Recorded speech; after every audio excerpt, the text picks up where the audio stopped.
My name is Philip Alston. I'm the UN Special Rapporteur on extrajudicial summary or arbitrary executions. I'm going to speak for a few minutes in relation to the press statement that has just been released, perhaps not in this room as yet, but should be available on the web by now. And then I'll be happy to take any questions that arise. The background is well known, I think, to most of you.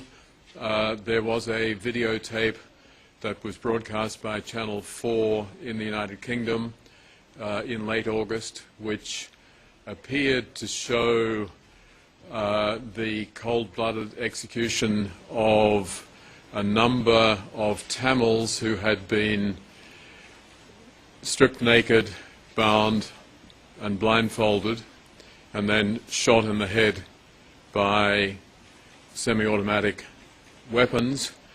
That tape then became a subject of international controversy. The UN Secretary General, various key diplomatic representatives called upon the Sri Lankan government to consider the issue.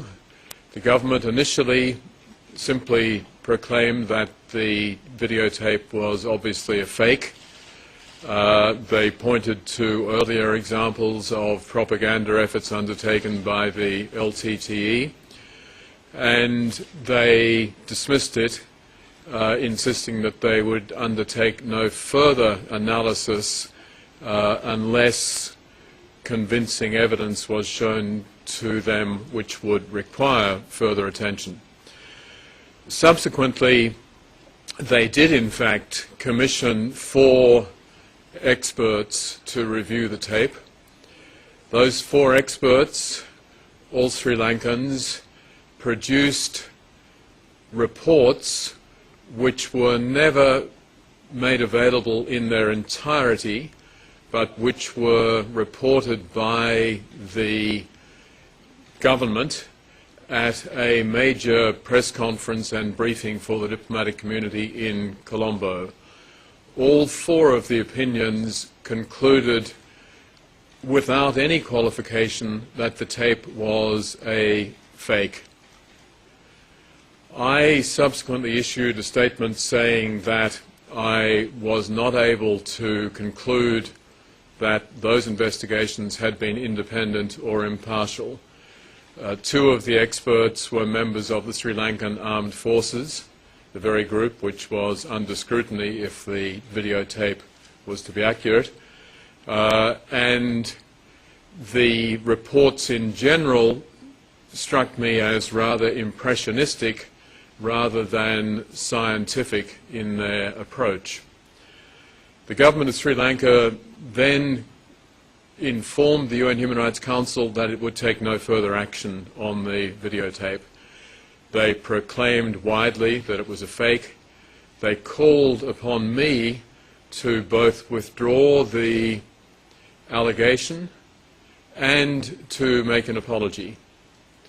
In addition, senior government officials were highly critical of me for having failed to undertake my own analysis of the videotape's authenticity. When it became apparent that no further action was going to be taken either by the government or by other actors, I therefore decided to commission a number of expert opinions.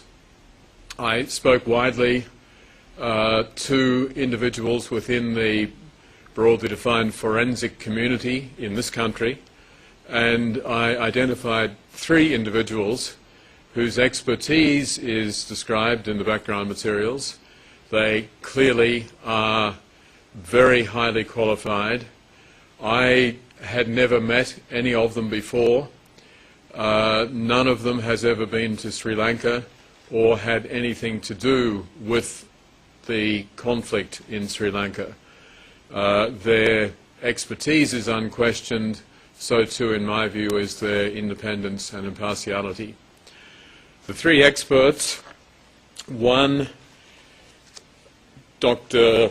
Daniel Spitz is a very prominent forensic pathologist. Second, Mr. Peter Diachak is an expert in firearms evidence, runs the forensics program, one of the most important in this country at the John Jay Criminal Institute here in New York. And the third, Mr. Jeff Spivak, an expert in forensic video analysis. Each of these experts subjected the videotape to a very careful and thorough examination, and each of them concluded that there was nothing to indicate that the video was a fake. My own interpretation of their conclusions is that they point very clearly to the authenticity of the video. In addition, the various points raised by the Sri Lankan experts are, for the most part, systematically rebutted by these independent experts. The result of this analysis, then, would seem to point to the need for the government of Sri Lanka to undertake the investigation that I had called for initially. Before I draw my final conclusion and then open the conference for questions, noted in my statement, but the most important of them by far is the fact that the date encoded in the video is that of 17 July 2009. Now, as we know, the conflict concluded in May of 2009, and so if that date were definitive, this would be a problem. Not that the videotape would have been staged, because every indication is that the killings were genuine, were undertaken in the way depicted. But it would certainly indicate that the video was not taken during the final phases of the conflict, as alleged by those who released the tape.